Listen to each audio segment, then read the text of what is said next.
حضور پر نور شافع یوم النشور صلی اللہ تعالیٰ علیہ وآلہ وبارک وسلم نے ارشاد فرمایا کہ 3 چیزیں اصل ایمان میں سے ہیں، یعنی ایمان کی جڑ ہیں۔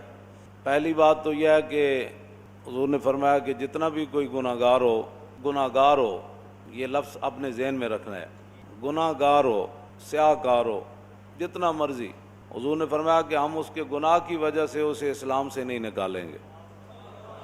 گناہ، باقی تو حضور کے بال مبارک کو کوئی بالڑی کہہ دے تو وہ بھی کافر ہو جاتا ہے۔ گناہ کی میں بات کر رہا ہوں۔ زندہ دار کور کرنے والے لوگ اپنی بچیوں کو، بڑے بڑے جرائم کرنے والے، ان کو بھی معافی مل گئی۔ حضور نے فرمایا کہ یہ حق کسی کو نہیں بنتا کہ کوئی مسلمان گناہ کرے تو اس گناہ کی وجہ سے کوئی اس کو کافر کہہ دے، گناہ کی وجہ سے۔ نمبر 1، اس کا معنی یہ نہیں ہے کہ بندہ گناہ پر جری ہو جائے، ہاں، گناہ ہی ہے، گناہ ہی ہے۔ اس کا معنی یہ نہیں ہے کہ پھر کوئی سن کر یہ چلا جائے تو لو جی بندہ، تو ممکن ہے وہ گناہ اس کو کفر تک لے جائے، پھر اس واسطے گناہ ہی ہے، اس پر جری نہیں ہونا۔ دوسرا، حضور نے فرمایا کہ جب سے اللہ رب العالمین نے مجھے جہاد کا حکم دیا اس وقت سے جہاد جاری ہے۔ کسی عادل کا عدل اور کسی ظالم کا ظلم، 2 باتیں، کسی عادل کا عدل اور کسی ظالم کا ظلم اس جہاد کو ختم نہیں کر سکے گا۔ ہاں جی، اس جہاد کو، بس جہاد ہی ہے۔ حضور نے فرمایا یہ جاری رہے گا اور یہاں تک کہ میرا آخری امتی دجال سے جہاد کرے گا، یہ جاری اور ساری ہے۔ اس کو کسی عادل کا عدل، کسی ظالم کا ظلم ختم نہیں کر سکے گا، یہ جاری اور ساری رہے گا۔ اور تیسری بات، والایمان بالاقدار، فرمایا تیسری بات جو ایمان کی جڑ ہے وہ یہ ہے کہ تقدیر پر ایمان رکھنا ہے۔ بس جو تقدیر ہے اس سے بندہ دائیں بائیں نہیں ہو سکتا، مگر کرنے سے بندہ تباہ اور برباد ہو جاتا ہے۔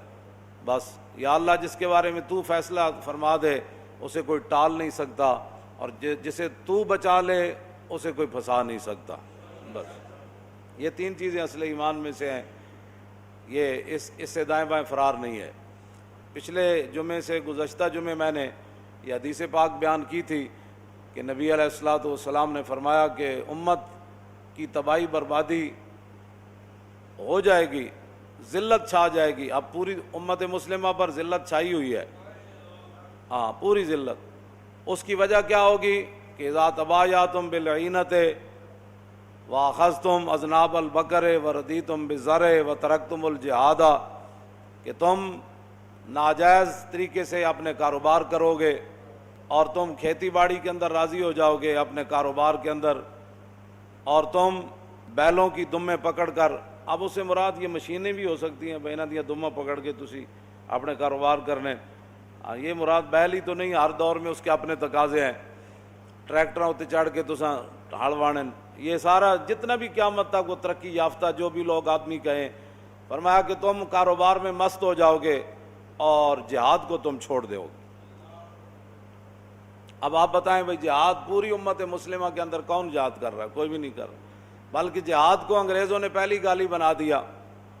پہلے ضیاء الحق کے دور میں افغانستان سے مجاہد جو ہے وہ لائے گئے، ان کو امریکہ تک سیر کرائی گئی، پھر امریکہ کے ان کو مال دیا گیا، پھر وہ روس کے خلاف لڑے تو بڑے بڑے مجاہد، بڑے بڑے ان کو القابات دیے گئے کہ یہ تو جی اسلام کے بڑے ہیرو ہیں، انہوں نے بڑا کام کیا، بڑا یہ کیا، روس کو توڑ دیا۔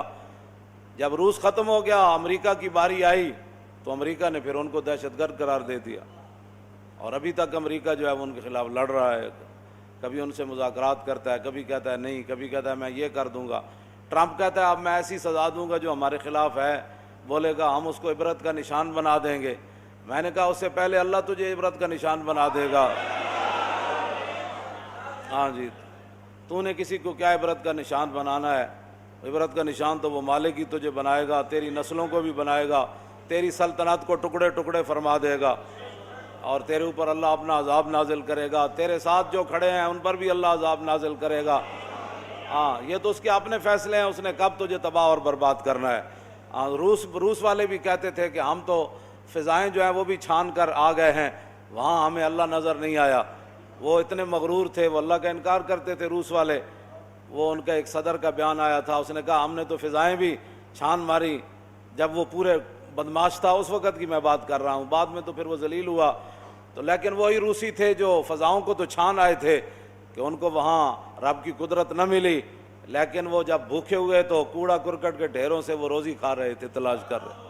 ہاں وہ رب ہے، اس نے کب کسی کو ذلیل فرمانا ہے یہ تو اس کی اپنی شان ہے، لیکن امتحان تو مسلمانوں کا ہے کہ انہوں نے، یہ حضور نے فرمایا وَتَرَكْتُمُ الْجِهَادَ، کاروبار کے اندر مست، ناجائز کاروبار۔ آپ جانتے ہیں ناجائز کاروبار کیا ہے، ساری دنیا کو پتہ ہے ناجائز کاروبار کون کرتا ہے، ساری دنیا کو پتہ ہے وہ پیسے لوگ کیسے کماتے ہیں، کس انداز سے کماتے ہیں، نمبر 2 مال کیسے بیچتے ہیں اور لوگوں کو دھوکہ کیسے دیتے ہیں، ایک مال کا وعدہ کر کے 2 نمبر مال، ملاوٹ، یہ ساری چیزیں مسلمانوں کو پتہ ہے، سارا کچھ کر رہے ہیں۔ حضور نے فرمایا یہ تم کام جاری رکھو گے لیکن جہاد بھی تم چھوڑ دو گے، پھر کیا ہوگا؟ سلط اللہ علیکم ذلًا، پھر اللہ تمہارے اوپر ذلت مسلط فرما دے گا۔ پاکستان سے لے کر سعودی عرب سے لے کر ملیشیا سے لے کر انڈونیشیا سے لے کر اور چیچنیا سے لے کر بوسنیا سے لے کر فلسطین سے لے کر کشمیر تک، کشمیر سے افغانستان تک، پورے عالم اسلام میں ذلت چھائی ہوئی ہے۔ اللہ تعالیٰ نے آگے خود کیا فرمایا؟ ثم لا ينزعه، اللہ اس ذلت کو کبھی بھی ختم نہیں فرمائے گا، ختم اللہ نہیں فرمانی ہے۔ امریکہ کے قرضے سے پاکستان کی ذلت نہیں ختم ہونی، نہ پاکستان کے قرضے اتنے ہیں، نہ اس کی معیشت ٹھیک ہونی ہے، نہ امریکی بیڑے آئیں گے تو پاکستان جو ہے کشمیر پر اپنا بدلہ لینے کے لیے جائے گا۔ وہ 71 میں بھی بیڑا جو ہے وہ سمندر میں ہی کھڑا رہا اور مشرقی پاکستان سے جدا ہو گیا، اور 93,000 فوج جو ہے وہ قید ہو گئی، اور جو کچھ ہوا ساری دنیا کے سامنے ہے۔ تو فرمایا اس ذلت کو رب فرماتا ہے وہ رب نہیں ختم کرے گا، مخلوق کیا ختم کر سکتی ہے کسی کی ذلت کو؟ رب اس ذلت کو کبھی بھی ختم نہیں کرے گا، یہ اعلان ہے رب کا۔ حضور نے فرمایا، حضور نے اپنی زبان اقدس سے فرمایا کیسے ذلت ختم ہوگی؟ حتی ترجعوا الی دینکم، یہاں تک کہ تم اپنے دین کی طرف واپس آ جاؤ۔